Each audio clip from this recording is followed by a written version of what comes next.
대중화라는 걸 저도 고민을 많이 해봤는데 우선 딱 딜레마가 그렇습니다. 쉬운 거는 효과가 덜하고 효과가 있을 것 같은 거는 너무 책임져야 될 게 많아지는, 이 누군가 한 명이 진짜 거의 자기 잘못되면 내 직업이 날아간다를 각오해야 될 정도로. 왜냐면 화학에 좀 이따 말씀드리겠지만 그 대중화를 처음 시작한 게 이 험프리 데이비라는 분이 시작을 했었고요. 이분의 제자가 우리가 알고 있는 그 마이클 패러데이가 바로 제자입니다. 그 뉴턴이 아인슈타인이 존경한 두 명 중에 하나였다는. 그 오피스에 액자가 딱 두 개만 걸었대요. 뉴턴이랑 패러데이 사진만. 나머지는 다 하나도 없고. 근데 이분이 이 흔히 말하는 크리스마스 강연이라는, 크리스마스 때마다 대중 강연을 하면서 대중화를 본격적으로 시작을 해요. 이런 이벤트를 하면 좋긴 하죠. 근데 말로만 해서는 재미가 없을 수가 있고, 다른 곳은 어떻게 하나를 제가 다 찾아봤었어요.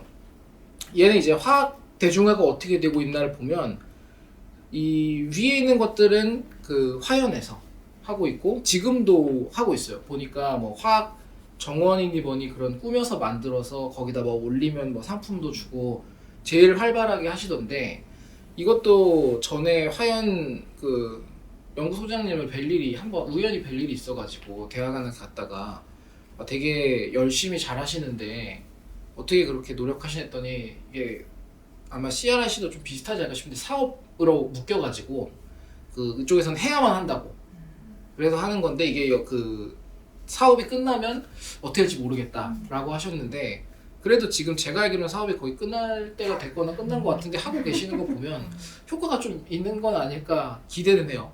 밑에 건 이제 LG화학에서 한때 저런 걸 올렸었어요. 한때 그 2017년이니까 19년이 주기율표 150주년 되고 하니까 그때를 몰아서 막 화학캔이 어디니 다 원소들 가지고 그냥 이야기할 게 많잖아요. 100개가 넘으니까.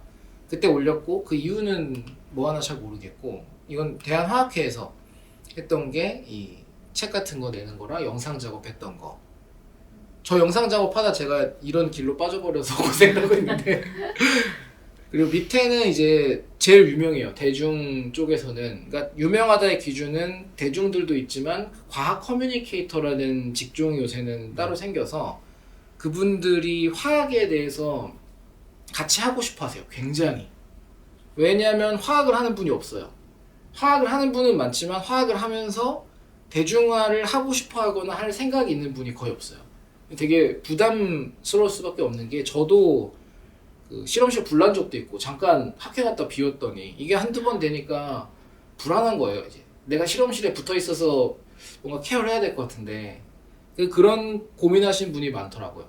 직접 몸으로 학생들이 해야 되는데 내가 다른 거 한다고 계속 비우다 보면 뭔가 모든 일이 어그러지더라 해서 한두 번 하고 안 하시는 것 같던데, 이건 이제 카오스 재단이라는 곳이 하는 거고, 그러니까 대중화 쪽에서 보면 카오스 재단이 제일 독특한 곳이긴 하죠. 보통은 아까 말했던 과학의 대중화를 하려고 하는데 여기만 대중의 과학화를, 그러니까 현직 연구자들이 정말 자기 하는 거를 편하게 강의를 해라, 대신에 대중도 이해하기 조금만 쉽게 해달라 정도로. 그래서 이제 책으로도 그 강연이 묶인 게 있었고, 근데 카오스 재단은 이제 보통 토픽을 한번 만들어 하다 보니까 제가 알기로 올해는 진화론 쪽으로 생명으로 하고 있어서 저희가 낄 일은 없고, 이때가 이제 화학 쪽으로 했던 거라 기회가 오면 힘을 많이 실어도 좋을 것 같은 것 같고요. 다른 분야가 어떠냐를 봤더니 이제 우선 물리가 정말 열심히 합니다. 물리 대중화가 잘 되는 이유는 지금 시작한 지 제가 기억에 한 12년? 13년 되고 있어요. 그 전부터 지금 저희 하는 것처럼 시작을 한 거예요.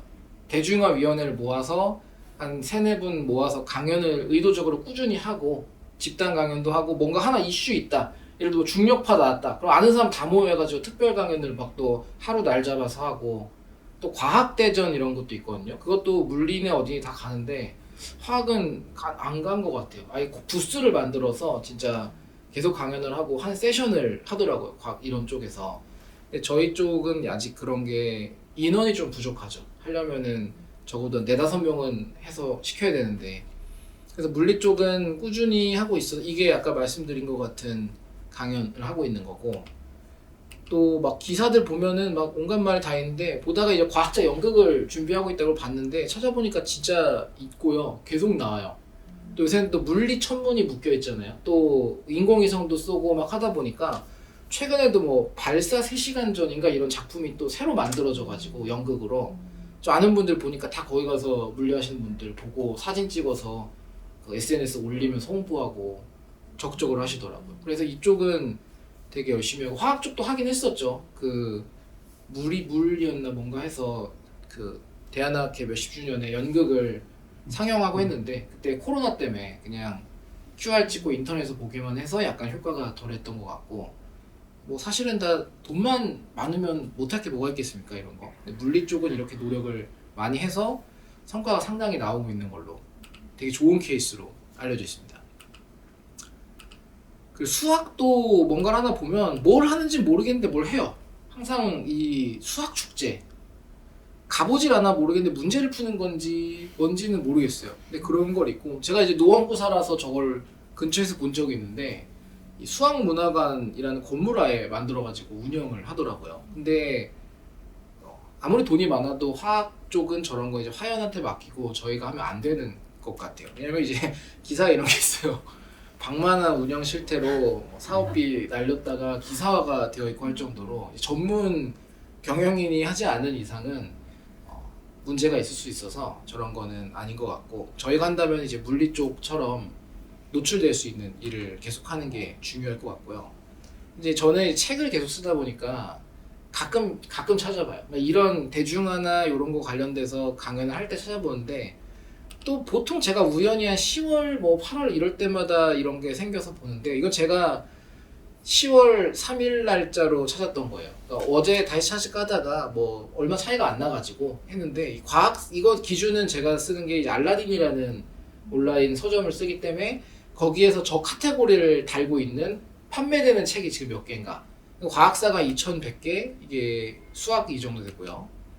뭐 쭉 다 해놓으면 이렇게 됩니다. 화학이 이제 압도적으로 적죠. 심지어 저 1069권 중에 70% 정도가 전공책이에요. 뭐 줌달의 일반화학, 맹머리 유기화학 이런 거 1판, 2판 막 이런 거 돼갖고 전공책이 거의 대부분이고 대중책이 생각보다 없어요. 그래도 우리가 많이 노력해 바뀐 게 아니냐.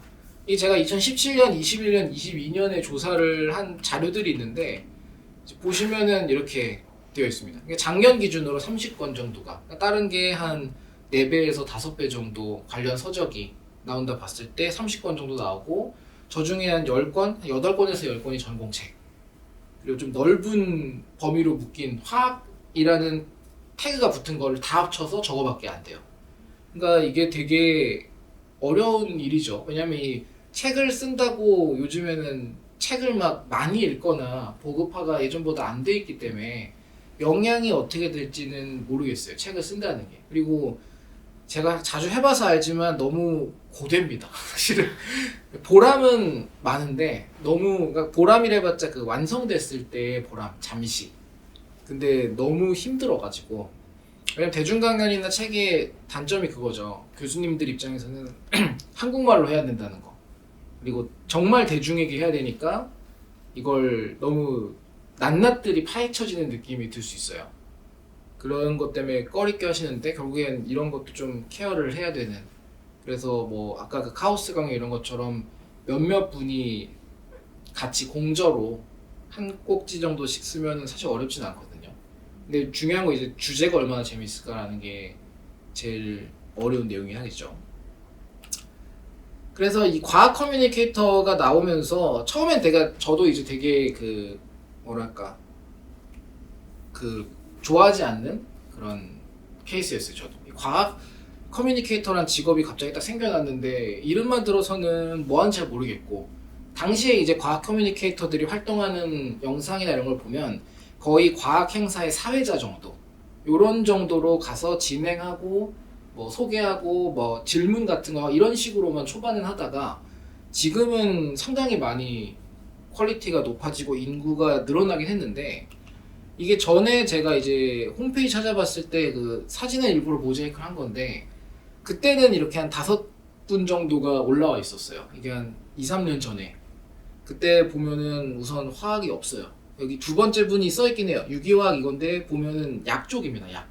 다 의약품 쪽이고 지금은 한 2-30분 정도가 과학 커뮤니케이터 쪽에 올라와 있는데 지금은 화학이 좀 몇몇 생기긴 했어요. 근데 보면은 제가 뵌 적이 없는 분들이고 하는 거 보면 다 약 쪽이 아닌가 싶기도 해서 커지는 시장이긴 한데 어떨지 모르겠고 사실 저희가 이분들이랑 협업을 하는 게 제일 베스트긴 해요.